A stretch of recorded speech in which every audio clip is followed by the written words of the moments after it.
یہ جو لڑکی ہے اس کو رسیوں سے باندھا ہوا ہے، اس کی بھویں اور اس کے بال جو ہیں وہ کاٹ دیے گئے ہیں. جو لڑکا ہے اس کی مونچھیں اور اس کی جو داڑھی ہے وہ ختم کر دی گئی ہے، مشین پھیر دی گئی ہے. وہاں پر پاس ایک قریب کھڑا شخص پولیس کو کہتا ہے کہ آپ لوگ 5 منٹ جلدی آ گئے، 5 منٹ بعد آتے تو ان کے جو سر ہیں وہ ان کے تن سے جدا ہو چکے ہوتے. پولیس اس سے پوچھتی ہے کہ کیا معاملہ ہے، کیا کر رہے ہو سارے. جب آپ کو وجہ کا پتہ لگے گا آپ لوگ حیران ہو جائیں گے کہ وجہ آخر تھی کیا. ایک لڑکا 15 پہ کال کرتا ہے اور پولیس کو بتاتا ہے کہ ایک لڑکا اور لڑکی کو مارنے کی کوشش کی جا رہی ہے، پلاننگ کی جا رہی ہے اور ان کو مارنے والے ان کے اپنے گھر والے ہیں. آپ لوگ بر وقت کارروائی کریں تاکہ ان کی جان کو بچایا جا سکے.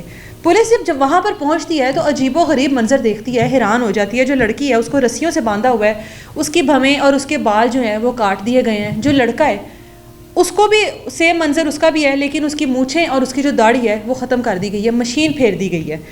مار مار کر ان کا برا حال کیا ہوا ہے اور قریب ہی چھریاں اور ٹوکے رکھے ہوئے ہیں تیز کر کے، یعنی کہ ان کو سے مارنے کی مکمل پلاننگ کی گئی ہے. پولیس وہاں پہ پہنچتی ہے، معاملہ دیکھتی ہے، وہ سمجھتی ہے کہ کوئی غیرت کا معاملہ ہے. کیا معاملہ ہے؟ عموماً اس طرح کا چوری چکاریوں میں یا غیرت کے معاملے میں ہو جاتا ہے، جو جگیردار سسٹم ہوتا ہے وہاں پر یہ سب کچھ چل جاتا ہے. اب وہاں پر پاس ایک قریب کھڑا شخص پولیس کو کہتا ہے کہ آپ لوگ 5 منٹ جلدی آ گئے، 5 منٹ بعد آتے تو ان کے جو سر ہیں وہ ان کے تن سے جدا ہو چکے ہوتے. پولیس اس سے پوچھتی ہے کہ کیا معاملہ ہے، کیا کر رہے ہو سارے. اب ایسا محسوس ہو رہا ہوگا آپ کو کہ پتہ نہیں یہ واقعی کوئی چور ہوں گے، اس طرح کا کوئی سین ہوگا، لیکن آگے جا کے جب آپ کو وجہ کا پتہ لگے گا آپ لوگ حیران ہو جائیں گے کہ وجہ آخر تھی کیا. اب یہ قصور کا واقعہ ہے. قصور میں یہ سارا کچھ ہوا. قصور کا علاقہ ہے کنگن پور، وہاں پر یہ سارا معاملہ ہوا. جو گھر کا سربراہ ہے اس کا نام ہے اکرم اور اس کی بیوی کا نام ہے کلثوم. دونوں کی 2011 میں شادی ہوتی ہے اور ان دونوں کے گھر 2 بچے ہوتے ہیں. زندگی چل رہی ہے، گزر بسر ہو رہا ہے سکون سے. ایک وقت ایسا آتا ہے شادی کے کچھ سال بعد جو اکرم ہوتا ہے کام کرنا چھوڑ دیتا ہے. کام چھوڑنے کے بعد نشے پر لگ جاتا ہے. اب جب بندہ نشے پہ لگ گیا تو ظاہر ہے اس نے سب سے پہلے اپنے نشے کو اہمیت دینی ہے، اس کے بعد اس نے اپنے گھر کا سرکل چلانا ہے. اب وہ جب نشے پہ لگا گھر میں خرچہ وغیرہ دینا بند کر دیا. اب اس کے کلثوم کے 2 بچے تھے. اب 2 بچوں کی خواہشات کو پورا کرنا، زندگی کو گزارنا ان کے ساتھ. اس نے یہاں پر سمجھوتا کیا اور اس نے کھیتی باڑی شروع کر دی. دیہاتی علاقہ تھا، اس نے کھیتی باڑی شروع کر دی. جو کماتی تھی اس کو لگا کہ چلو میرے گھر کا سلسلہ چل رہا ہے، میرے بچوں کی خواہشات پوری ہو رہی ہیں، سب ٹھیک ہے. اب اکرم گھر میں ٹوٹلی طور پہ خرچہ دینا بند کر چکا تھا اور سرکل چل رہا تھا. یہ سلسلہ چلتے چلتے ان کے گھر میں 4 بچے ہو گئے. 2 بچے پہلے تھے، 2 بچوں کی پیدائش بعد میں ہوئی، 4 بچے ہو گئے. اب 4 بچوں کے بعد اکرم نے مار پیٹ شروع کر دی گھر میں. نشئی بندہ ہوتا ہے اور نشئی بندہ جو ہوتا ہے اس کا کوئی دین ایمان نہیں ہوتا. مار پیٹ گھر میں شروع کر دی. اب اسی دوران جب جو کلثوم ہے وہ سہارے ڈھونڈنے لگ جاتی ہے. سہارے آپ سمجھدار ہیں کس قسم کے ڈھونڈے جاتے ہیں. سہارے تلاش کرتی ہے اور ہر طرح کا مشکل وقت اس نے اس بندے اکرم کے ساتھ گزارا، خود محنت کی. لیکن جب مار پیٹ شروع ہوئی تو اس نے کہا کہ میں نے اس بندے کے ساتھ نہیں رہنا، میں نے ہر طرح کا اس کے ساتھ گزارا کرنے کی کوشش کی، لیکن مار پیٹ جو ہے وہ میں برداشت نہیں کروں گی. اسی مار پیٹ سے تنگ آ کر وہ خلا دائر کر دیتی ہے. اب خلا دائر ہوا، خاندان والے ایک طرف ہو گئے، کلثوم ایک طرف ہو گئی. ظاہر ہے نہیں مانتے کہ اس عمر میں جا کر 4 بچوں کی ماں ہر طرح سے گھر بسانے کی کوشش کی جائے.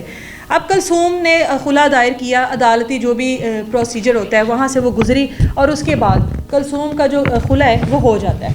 کلثوم بی بی جو ہے اب ان سے ڈیمانڈ کرتی ہے کہ مجھے میرے 4 بچے دے دیے جائیں. میں آپ لوگوں سے کچھ بھی نہیں ڈیمانڈ کری، مجھے 4 بچے دے دیے جائیں. لیکن اکرم جو ہے وہ کہتا ہے میں نے 4 بچے نہیں دینے، کچھ بھی نہیں ملے گا. کلثوم وہاں سے آتی ہے اور لاہور میں ایک کرائے کا چھوٹا سا گھر لیتی ہے. کچھ ایسا گزر جاتا ہے، خلا ہو چکی ہے، اب وہ اکرم کی سابقہ بیوی ہو چکی ہے. اب ایک بندے کی کالز آتی ہے اکرم کو کچھ عرصے بعد. وہ اس کو کہتا ہے کہ تمہاری بیوی، سابقہ بیوی کلثوم، تمہیں پتہ ہے کہ وہ آج کل کدھر ہوتی ہے؟ اکرم کہتا ہے کہ میں اس کو چھوڑ چکا ہوں، خلا لے چکی ہے، میری اب وہ بیوی نہیں ہے، میرے بچے میرے پاس ہیں، وہ اپنی زندگی گزارے، میں اپنی زندگی گزاروں. اس نے کہا نہیں. وجہ تمہیں پتہ ہے اس نے خلا کیوں لیا؟ وہ کہتا ہے کہ کیا وجہ ہے؟ تنگ تھی میرے سے، میں کوئی کام کاج نہیں کرتا تھا، گھر میں مار پیٹ تھی، گھر کے حالات سے تنگ آ کے. اس نے کہا نہیں یہ وجہ نہیں تھی، اس نے تم سے خلا لیا اپنی عشق مشوقی کے لیے. وہ کسی کو پسند کرتی ہے، ایک بندہ ہے مبشر نامی جو کہ اس کے گھر آتا جاتا ہے. ابھی ان دونوں نے نکاح نہیں کیا لیکن پھر بھی اس کے گھر میں آتا جاتا ہے. اب یہ ظاہر ہے صاحب کا بیوی تھی، وہ تیش میں آ گیا، اوپر سے وہ نشئی بندہ تھا، اس کی سوئی اڑ گئی. اس نے کہا میری بیوی تھی تو صحیح نا کبھی، میرے بچوں کی تو ماں ہے یا بیوی، کون ہے یہ بندہ؟ پہنچ جاتا ہے لاہور، ریکی کرتا ہے پراپر اس کے گھر کے ارد گرد کون آتا ہے، کون جاتا ہے، کون اس کے گھر میں جاتا ہے. جب کنفرم ہو جاتی ہے اس کو ہر چیز، 9 دسمبر والے دن اپنے گھر سے اپنے کزن گنڈے جو بھی ہوتے ہیں ان ساروں کو لے کر ایک پک اپ میں پہنچ جاتا ہے اس کے گھر اور دندناتے ہوئے اس کے گھر کے اندر داخل ہو جاتا ہے.